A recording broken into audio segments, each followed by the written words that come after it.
Selamat pagi anak-anak. Selamat pagi, Bu. Bagaimana kabarnya hari ini? Baik, Bu. Betul, jelas belum boleh. Masuk. Sebelum kita bergerak memulai pembelajaran kita hari ini di tempat Teman-teman, sebelum kita belajar, mari kita berdoa dulu. Keyakinan kita masing-masing berdoa dimulai.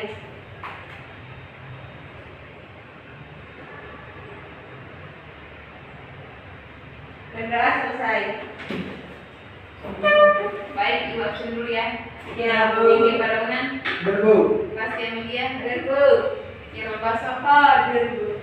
Baik, hari ini kita akan belajar tentang organ pernapasan manusia. Tujuan pembelajaran kita yaitu peserta didik mampu menjelaskan proses pernapasan pada manusia. Yang kedua, peserta didik mampu menjelaskan fungsi organ pernapasan. Apa yang terjadi pada tubuhmu ketika kamu tidak bernafas? Mati. Ya.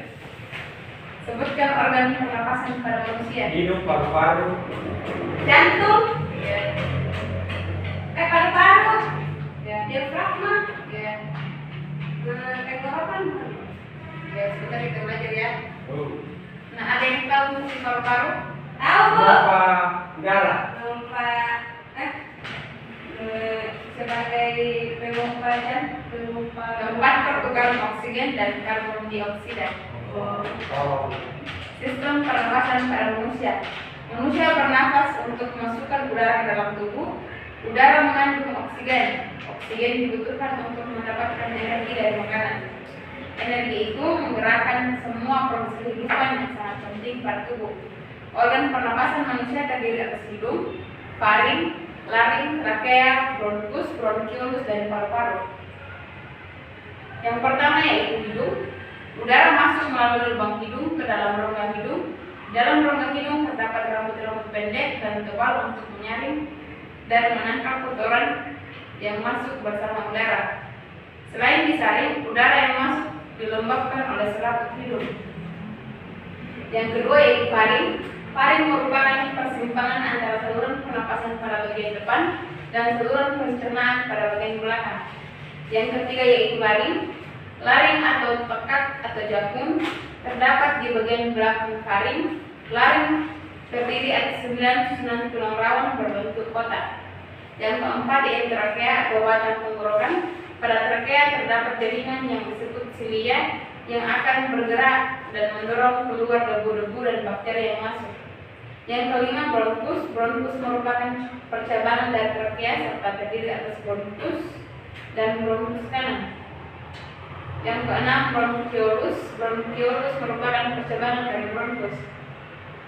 Yang ketujuh alveolus. Alveolus terdapat dalam paru-paru, merupakan tempat terjadinya pertukaran oksigen dan karbon dioksida.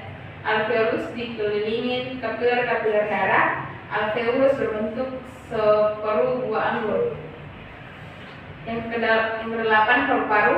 Paru-paru merupakan organ respirasi atau pernapasan yang berhubungan dengan sistem pernapasan dengan sirkulasi atau peredaran darah. Fungsi utama dari paru-paru adalah menukar oksigen dari udara dengan karbon dioksida berdarah. Yang kesembilan diafragma. Diafragma adalah otot pernapasan berbentuk kubah yang terletak di dekat bagian bawah tulang rusuk, tepat di bawah dada saat menghirup dan menghembuskan udara.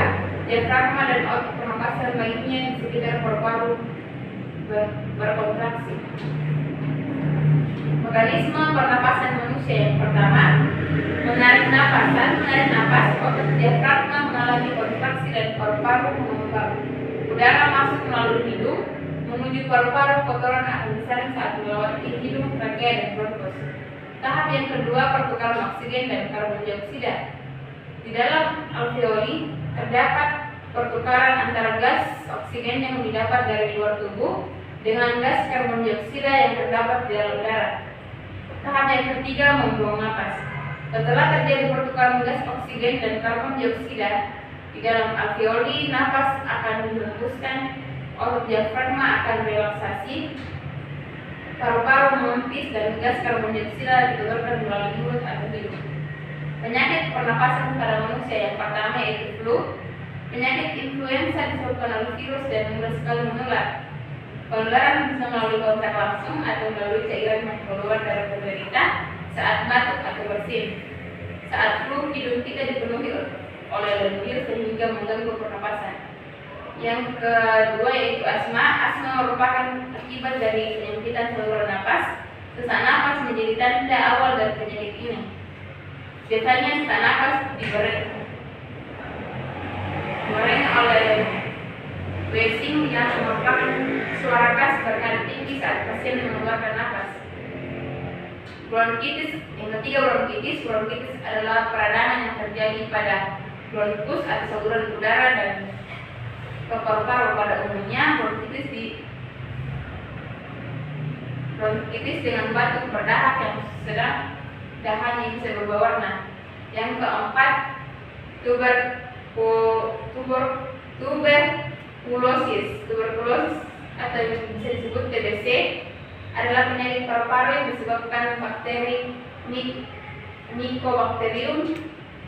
Bakteri ini tidak hanya menyerang paru-paru, tetapi juga bisa menyebar ke bagian tubuh yang lain seperti tulang, kelenjar getah bening, sistem saraf pusat, dan ginjal.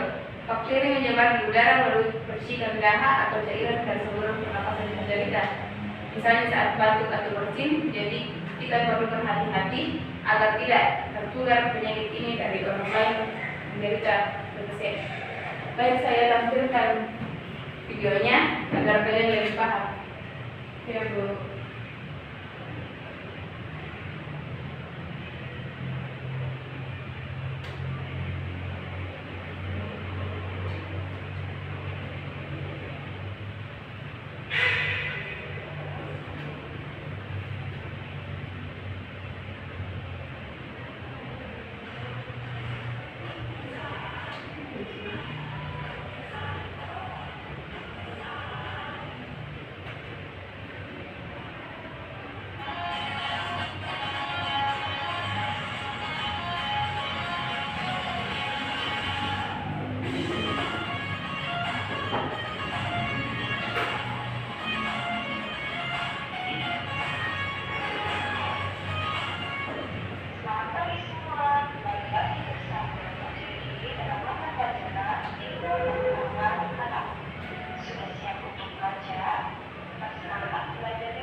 Kenapa? Cara yang lebih singkat ya.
Baik, sampai sini ada yang ingin dipertanyakan?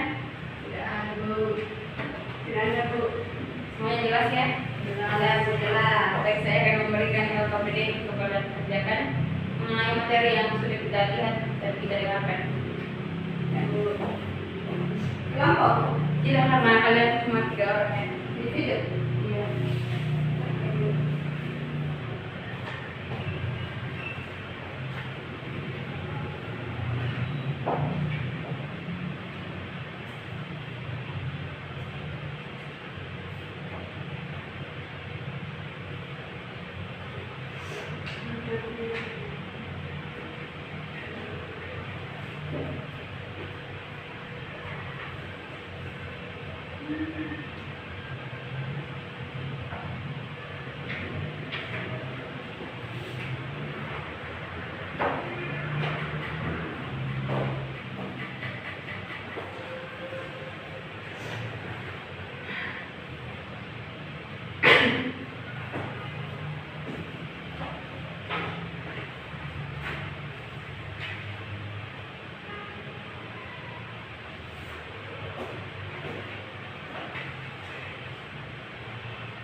Sudah?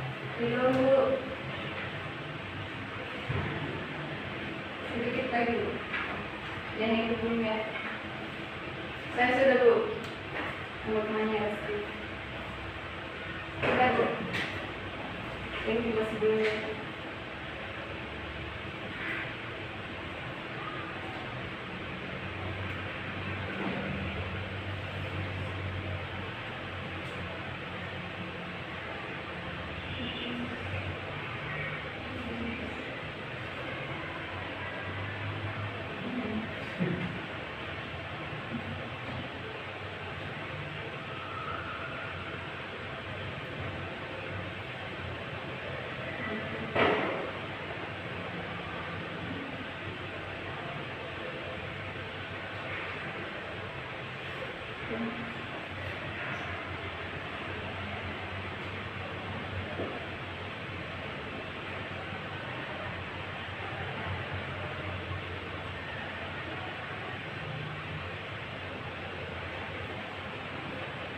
Baik, sudah ya? Sudah. Dan satu orang saja bacakan hasil pekerjaannya. Siapa? Bu Prasti. Saya sudah pasti.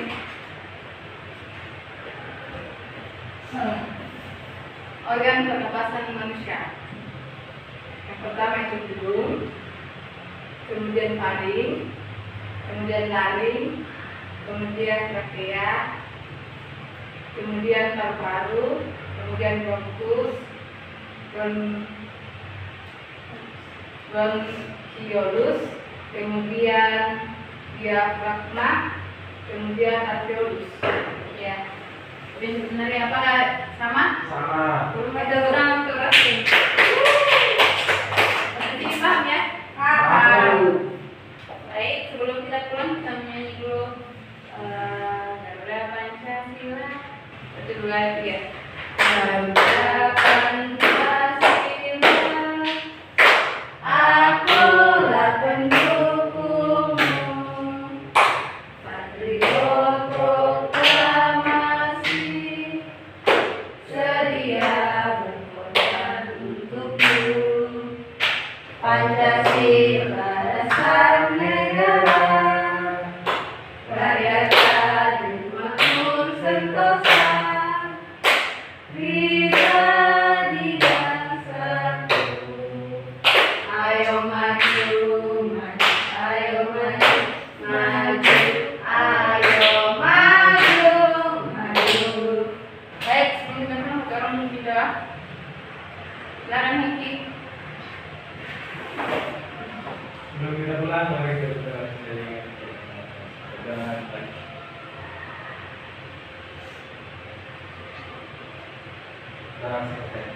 Baik, sampai di sini mulai itu sampai jumpa minggu depan. Hari-hari di jalan ya. Terima kasih, Bu.